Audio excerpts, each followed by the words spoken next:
It's well over 1,000 degrees centigrade, which you must remember that that sort of temperatures we're talking about is higher than what you use to melt metal. Welcome to Didcot. Today we are going to step inside the cab and have a look at what it takes to be a fireman. Meet Geoff. He is our fireman today and is going to talk us through some of the things he does to keep the loco moving. What we're looking for initially is to make sure all the fire bars are covered.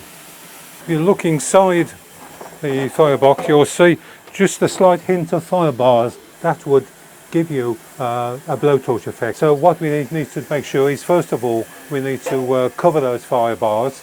Exhibit A, just start doing that now. As you can see there, I started firing at the front of the firebox. The reason for that is when you put fresh coal in the fire, it will start burning immediately and it will flare up. So you will not be able to see, you will be able to see, but not very well, past that conflagration. So we always start at the front and work our way backwards towards the back of the firebox, which is what I did then. And then we wait a little while for it to burn through, and then we have another look to see if there are any holes in the fire which need addressing. And it's as simple and as regular as that, basically. Ensuring that there are no holes in the fire is an important part of the job, as not doing so can cause serious damage to the engine. If the fire bars aren't covered, what we then get is what we call a hole in the fire, which can cause a resonance, which is a booming noise, which the aficionados will recognise. But the problem with that is you end up with like a blowtorch effect.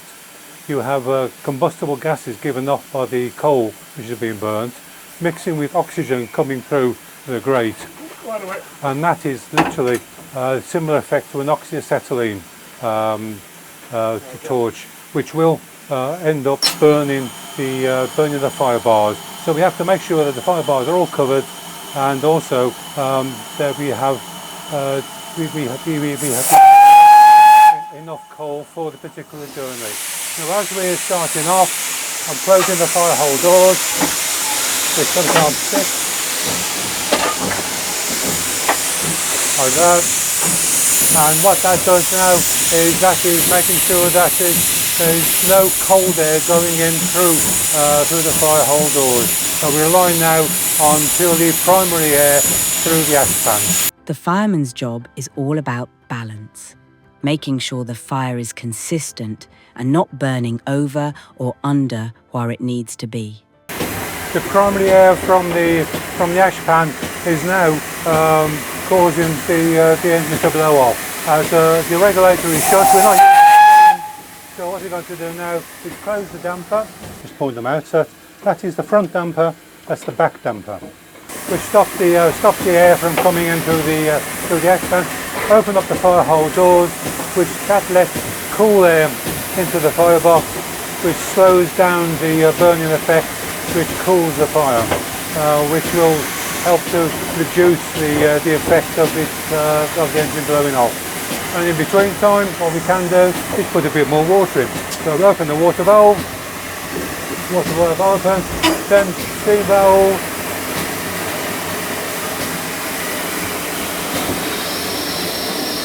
and you'll hear the singing noise. That singing noise is the injector doing its job, putting water into the boiler. And what you'll also hear fairly soon is the safety valve closing.